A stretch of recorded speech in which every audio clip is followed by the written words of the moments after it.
is. A commercial account, although they get $26 bill, they go up from there based on how many ERs they're using. A restaurant, we count their chairs, we count their tables. A marina, we count their boat slips.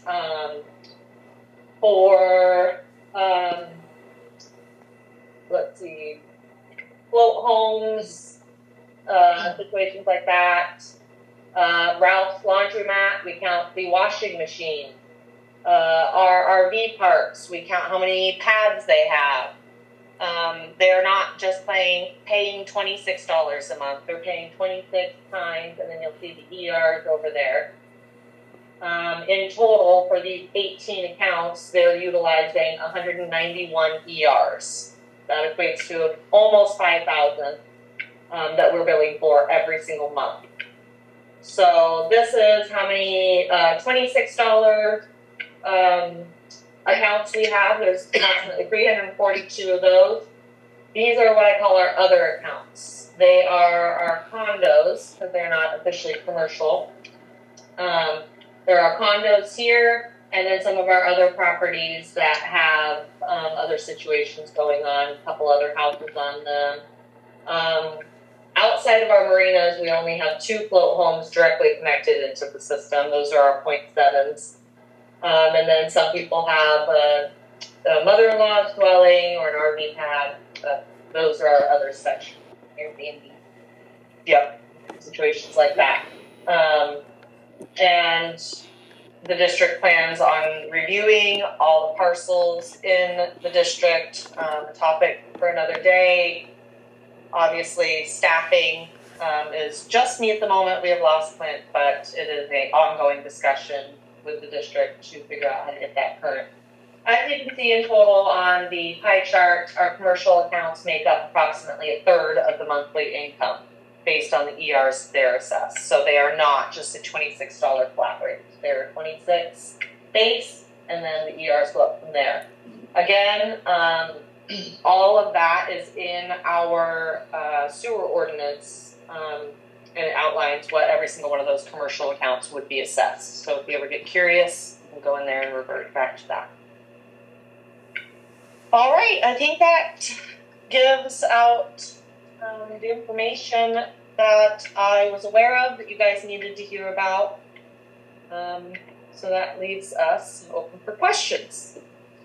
So is there any questions that you guys had, Kiana? When you were comparing rates between the other water and sewer districts on a slide, the main slide back to interrupt, it showed us as having 901. Keep going. Keep going. More. It's back when we were in that comparison with other water and sewer districts. Oh, that was one of the first slides. Yeah. So it was actually we didn't do this study. It was done by Ellis Court, and when they asked us, they misstated that we had 901. Well, let me finish. So when they asked us how much or how many ERs the district had, what we have is 901 ERs, but we weren't utilizing them. So when she asked us how many, right, I gave her the total that we have. I didn't know what she was doing with the information, but yeah, that was her spreadsheet that she compiled together. One more back. Or forward. There. But yeah.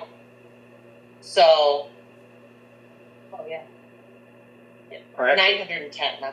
Our actual ERs in use are 607. So on one of the sheets it says 603, and the reason for that is because the Navy base, we charge them a flat rate of 300, but they're equivalent to using about 4 ERs. So that goes up and down, but we don't bill them. Why does it go up and down? Because so right now, at $26, they'd be using about 11 ERs. But then if we increase it, that drops the number of ERs that they're using. So the reason, because they have a contract. We got our system from them. They have a contract base with us. We don't charge them based on a $26 ER account. So they equate to about a 4 I don't see with where a rate increase. fluctuate. I don't see where that fluctuates. It is what it is. Yeah, well, it's 300, and then you divide that by 26 right now, it's about 11. But if we increase to 30, then it's 300 divided by 30. That's how the ER fluctuates. They're not paying, they're a flat $300. So they won't go up with the rate. The district is on our board action item list for a long time now, which we've been trying to get our sewer ordinance and our water ordinance under control. It's been on our board action item list to address a new contract with the Navy base. At the moment, through the Navy base, without their efforts, the district would not have been able to qualify for a $900,000 grant for the water improvement project. So those are, they gifted us the system. We only qualified through grants with them, but we still have it on the agenda to discuss increasing their contract amount. We don't know how that'll play. That's what we have in mind. Any other questions? Yes. John Mackey, 167, that's really low. I think it's clear, but we do not have a reserve account. And then the second question is, there's no requirement to have a reserve account? So we have a capital funds account for both water and sewer.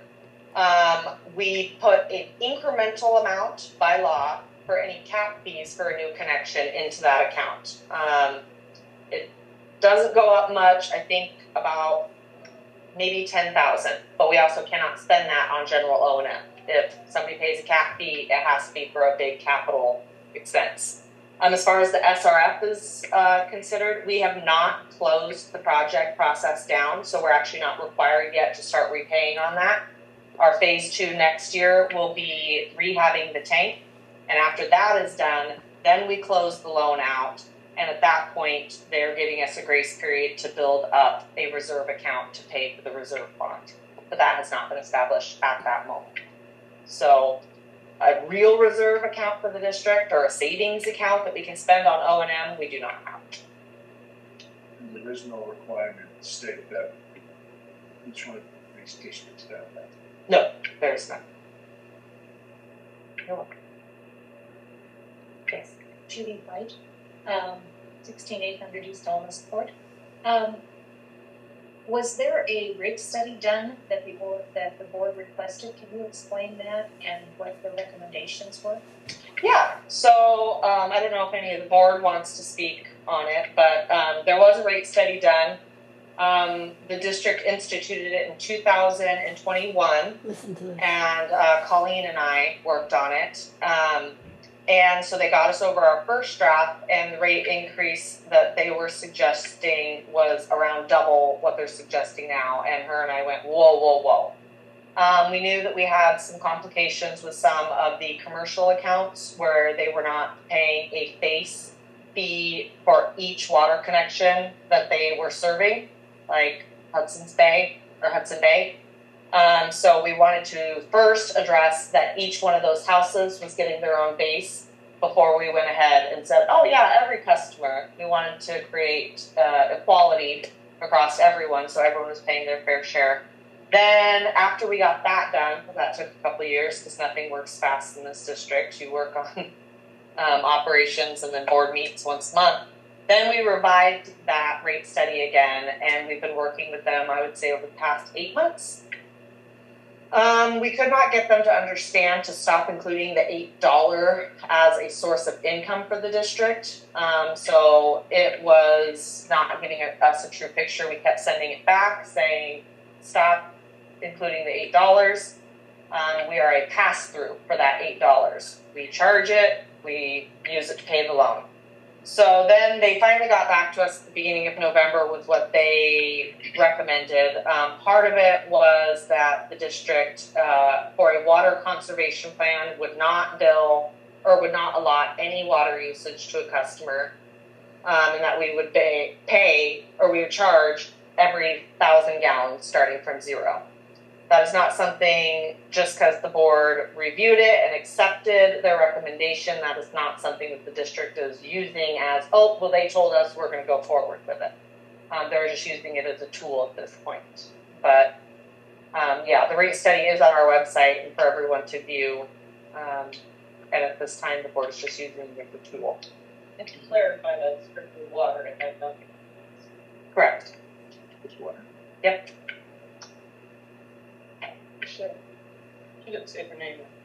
Yeah, we're in the question and answers, because technically on the comment section, the board doesn't address questions. We're not legally required to do the question thing, but the public comment section is like, somebody stands up, they say, I don't like for X, Y, and Z, the board just goes, oh. So we wanted to be here to get questions answered so that you guys have a true understanding. So at the comment section, we get a little more formal, state your name, you give your opinion, what you would like the district to do, think about, consider.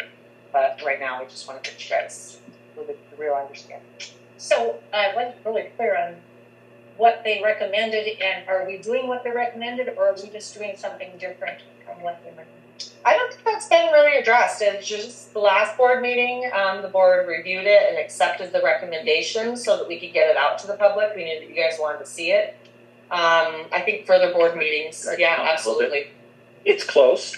The board in general, don't want to speak for them all, but didn't want to go to zero base use, then charge per thousand. No districts really do that. I mean, it's very uncommon. And we have a pretty low minimum already. We just didn't want to go to zero, because then every 1,000 gallons is going to have to be billed out. Probably have to start reading meters in the wintertime, which we don't want to do. Yeah. And just a lot of complications. Having 5,000 gallon base is just a lot easier. And that's probably the major change. The actual amount of revenue is very similar. But the base will not change with our rate going up. We haven't exactly decided that yet, but I know my viewpoint is a 5,000 gallon base is a very reasonable thing to do.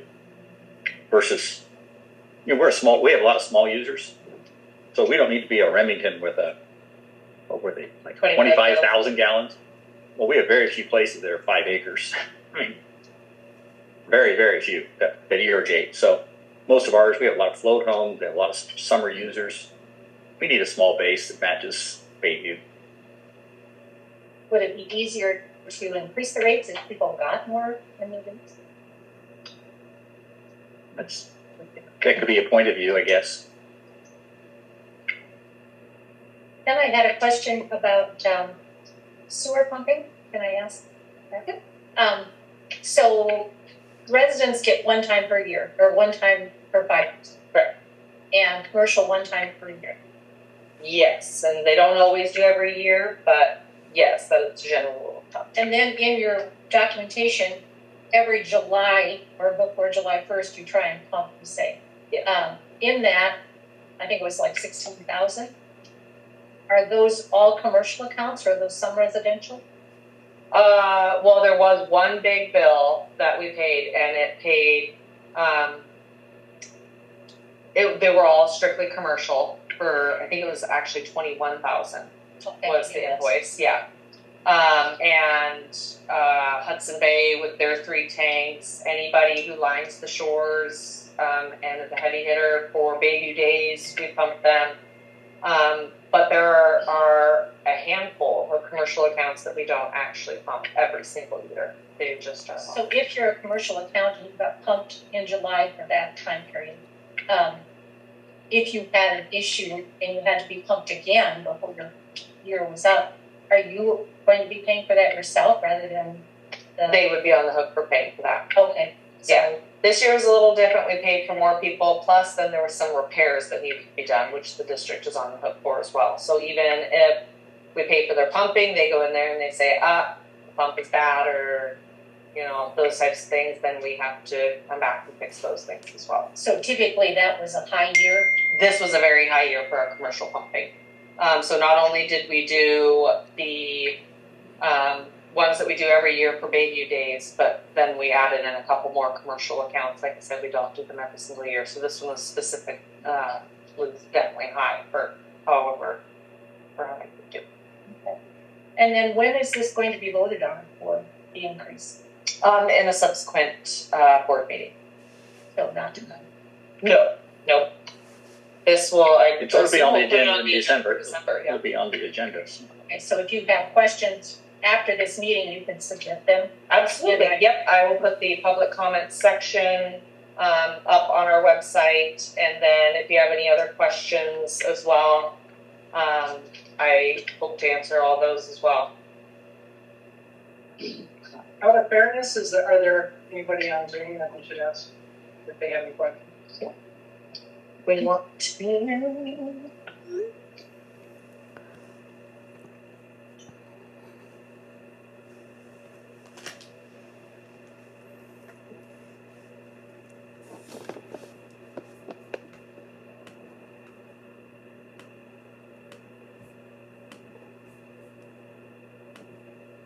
You have a statement that Cheryl wants to do. Okay, we'll wait for the public comment section for statements, that are official like that. So, okay, I will go through and ask, I should have done one more, my turn, yeah, we'll see. I'll experiment. Okay, do we have any customers, hopefully one at a time, who have any questions? I do. Can you hear me? Yes. I'll repeat it. So am I ready to go, Jesse? Yep. So my name is Cheryl Puckett. I would like to read my statement into record as a member of the... Hold on. Cheryl, we're going to get to the public comment section, but this is for question and answers, which is less formal, but we are required by law that people have to be actually signed in to do a comment. But you are welcome either to give a written comment that the board can address written comments at the next board meeting and read them aloud, or you can have a member of the public here read them for you. But if you have any questions, we want to answer those. No, I don't have any questions, and I do have somebody there who will read my statement tonight. Okay. Is there anybody else online that has any questions that they would like the board to address?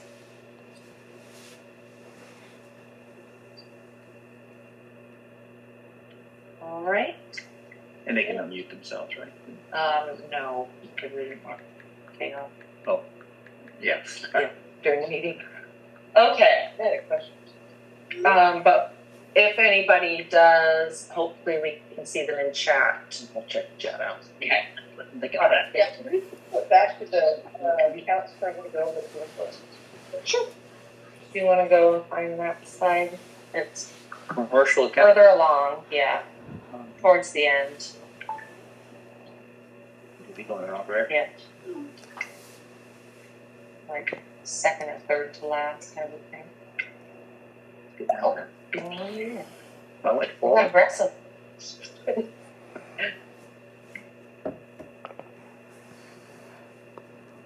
Then you can go down here. Easier. Bottom over here. Oh, it's that up bottom. Alright, Is that here, get the green. Commercial. Oh, and then the green, yeah. And you go in. Okay, is this the one? Pennies? Oh, those are, yeah. Okay. Up there. From From the beginning. And current slide or from the beginning? This one from here. There. Alright, yeah, back and move. I found it, I couldn't find it on it, so this is what I found. I'm Oh, gonna see if I can find it. Yeah. And again, the entire PowerPoint will be on the website tomorrow. And did you say Clint's no longer? No, he's not. I mean, he's still alive. Okay. He's no longer in the district. But I don't need flowers at the office for him. He took a full-time job. Yeah. No sweat. Any type of fire insurance account to with water district? Well, if the district itself experiences a fire or damage to our buildings or something like that, then yes, ICRIM would definitely cover that. But how about forest fire or anything like that? No, they do not do forest fire, like Well, if it was one of our buildings, yeah, but not residents. They don't cover residents. But like if a fire went through and it burned one of our buildings, like a pump house, yeah, that would be covered. Yeah.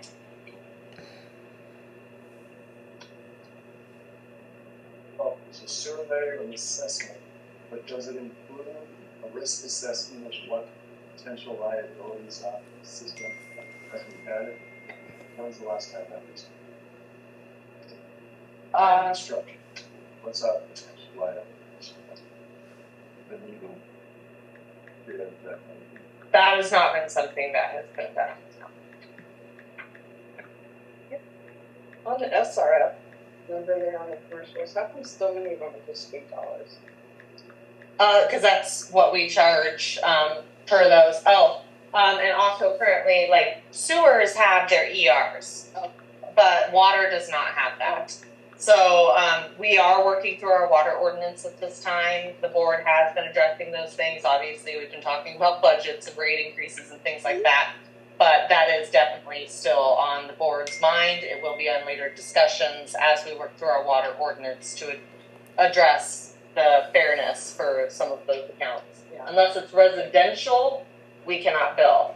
Some of these commercial accounts like Hudson Bay, who does sort of float homes or other houses on it, we are able to address and increase that $8 for those. But if it's a restaurant, we don't have a way to recoup that $8 at this time. Other than the one flat $8. And then Creekside, we don't serve them water, and the Navy base is a flat charge for their water as well. Like the up in RV parks, they have, did you say with each? Yeah, so on sewer side, we do have a way. The sewer ordinance outlines, an RV pad is, Each sewer hookup. is a 0.7 per every RV pad. But water, we do not have a system like that. Unless it's residential, like a condo also, we can do that. And so like Boileau's and Reserve at Bayview, it's like 15 units and 12 units, we do charge the $8 times 15 and the $8 times 12. Not in an RV park. But not in an RV park. Yeah, the commercial ones, the water has not been figured out yet, but it is on the agenda and it is something the board knows they need to address. Are we still losing quite a bit of water each week to leakage? We are, Bob. Do you want to?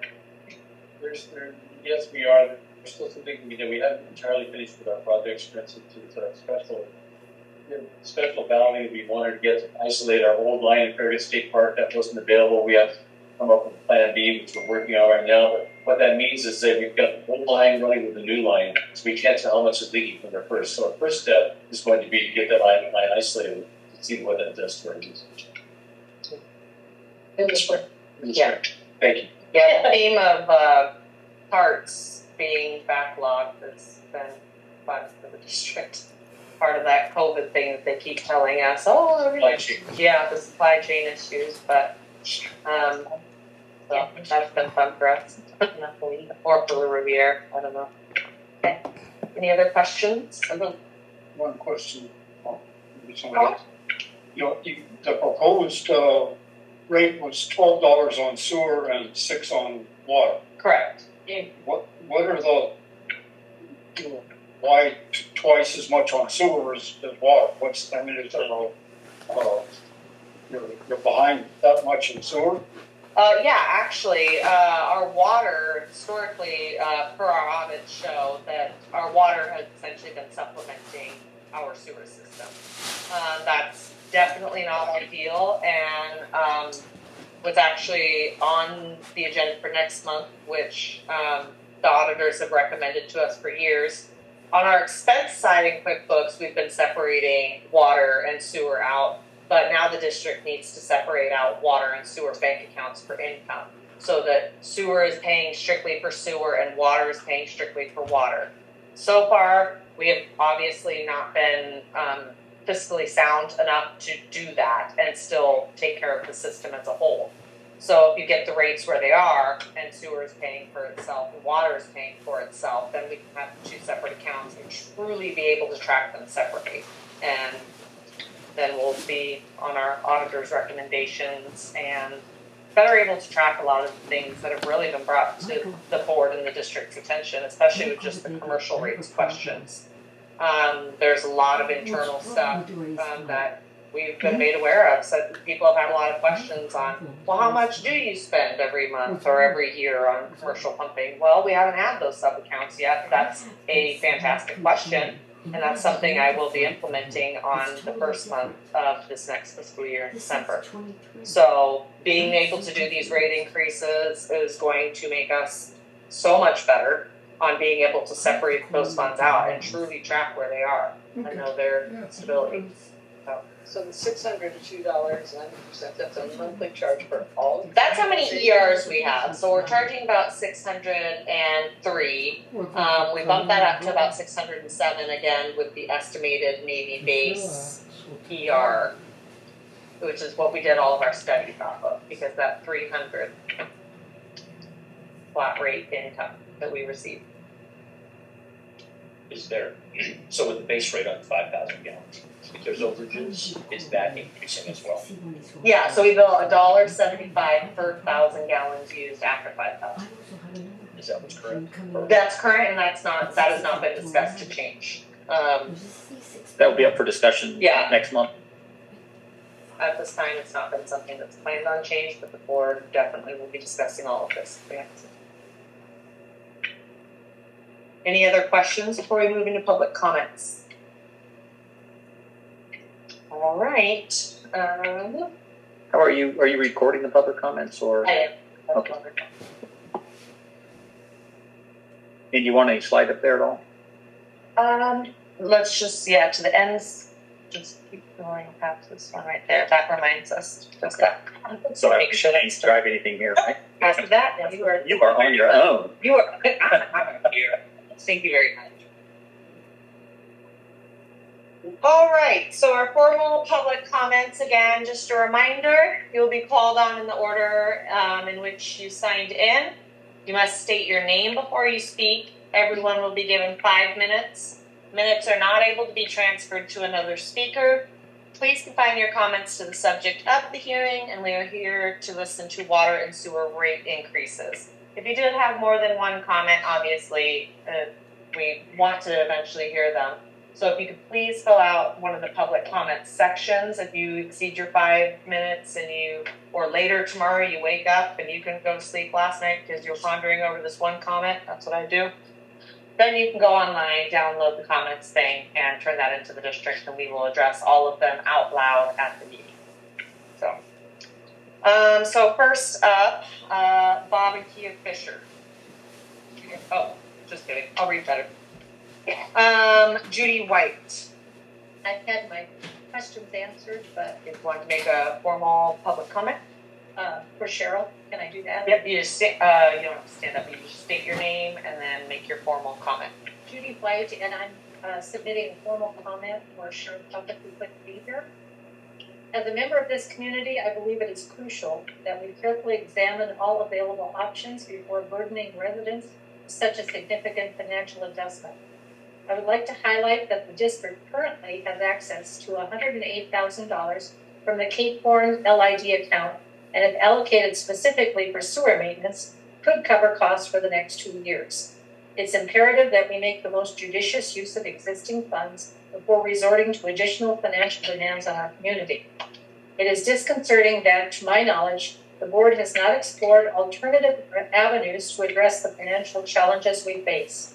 I propose that the formation of committees dedicated to researching and suggesting ways to either increase revenue or reduce costs would be a prudent step forward. This approach could potentially uncover innovative solutions that might alleviate the need for such a significant rate hike.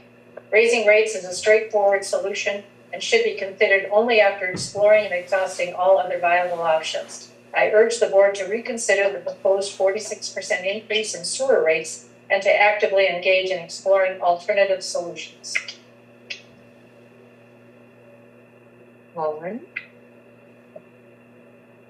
Then we have our next is Susan Broom. Okay. Next is Cecilia Fry. Okay.